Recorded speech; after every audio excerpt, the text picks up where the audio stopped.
गांव के किनारे एक छोटा सा मिट्टी का घर था, जहां लालकू अपनी पत्नी राधा और बेटी गोपी के साथ रहता था।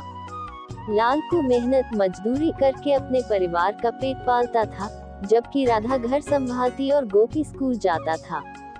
एक शाम जब लालकू थका मांदा खेतों से लौटा, तो देखा कि घर में उदासी छाई हुई थी।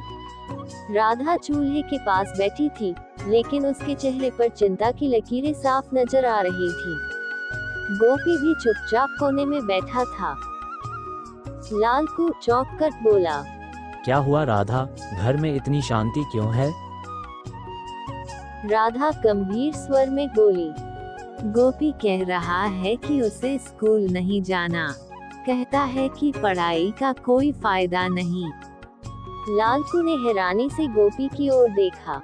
ये वही गोपी था जो पढ़ाई को लेकर हमेशा उत्साहित रहता था।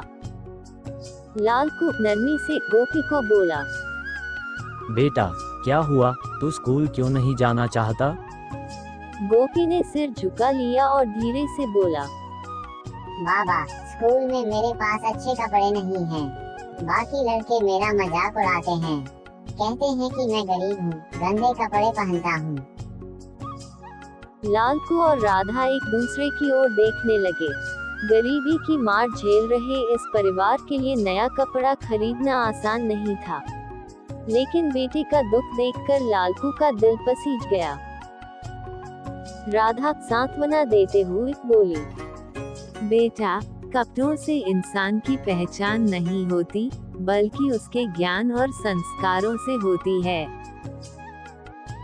लालकू मुस्कुराकर बोला, सही कह रही है तेरी माँ। गोपी, जब मैं तेरी उम्र का था तो मेरे पास तो स्कूल जाने का भी मौका नहीं था, पर तुझे मिला है तो इसे मत गवा। कपड़े तो हम किसी तरह खरीद लेंगे, लेकिन अगर तू पढ़ाई छोड़ देगा तो आगे का जीवन कठिन हो जाएगा। गोपी चुपचाप सोचने लगा। उसे माँ बाप की बात समझ में आ रही थी, लेकिन फिर भी उसके मन में संकोच था। गोपी धीरे से बोला, पर बाबा, वे सब मेरा मजाक उड़ाते हैं।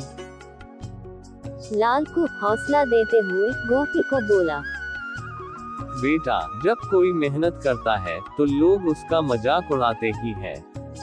लेकिन जो मेहनत करता रहता है वही आगे चलकर सबसे आगे निकल जाता है।